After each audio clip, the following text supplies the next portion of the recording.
Matandanawan. Susubok ulit kami para may mahuli kami. Ngayong araw, hinihintay lang namin ang laki ng tubig. Medyo malabo pa. Update na lang namin kayo mamaya pagka meron na kaming huli. Kabana! Wala pa kaming ginagawa. Hindi pa kami nakakapamana kasi lakas pa ng agos. Laki pa yung tubig. Hintay pa namin linaw. Ari na namin activity ngayon. Pagkain ng bayabas. Ayun na.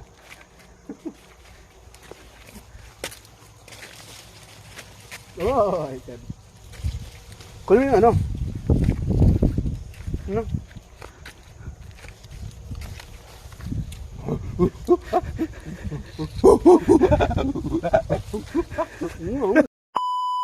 Lumipat muna kami ng spot dahil nang medyo malakas pa yung agos. Lumipat muna kami sa San Jose 1. Susubok kami dito sa malalim. Tara, update na lang namin kayo mamaya pagka may huli.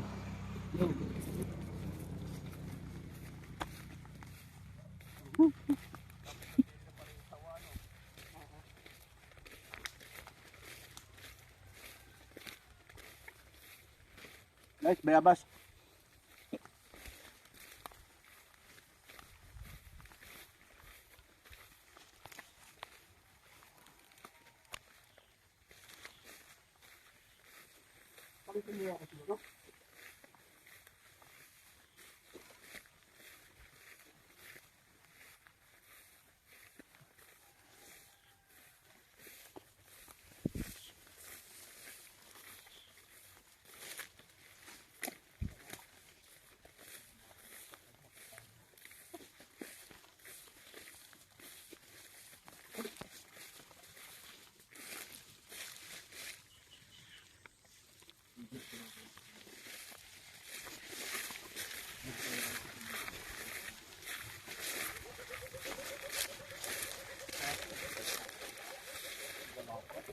Sinama ko nga sinito dito.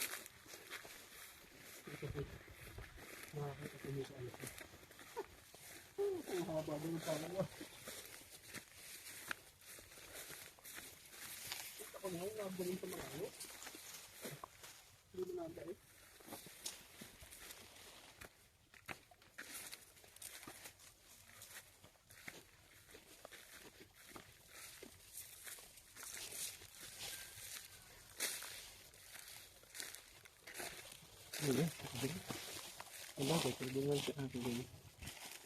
Ito yung spot mga kapala.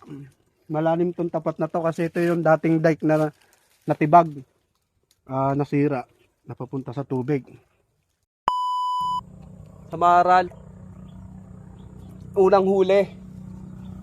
Na-testing lang kami dito. Oh, makakalpas pa. Agatin natin sa ulo para hindi makalpas. Makapana. Tanggalin natin ang tinik. Nakakalagnat to.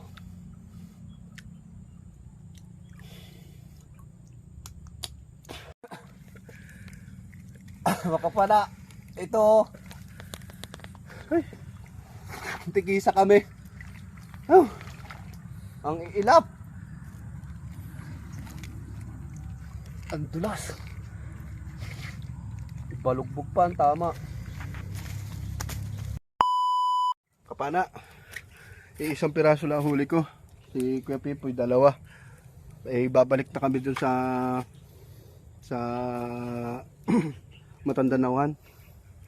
Doon na kami pupunta dahil nang baka abutin kami ng pagbaba ng tubig. Sige, update na lang namin kayo mamaya pagka meron pa ulit may dagdag kami. Kaya pala guys, sa mga huli namin, wala talaga. Ang pangit po ng tubig, hindi siya magandang update na lang namin kayo mamaya sa susunod na video namin mamaya.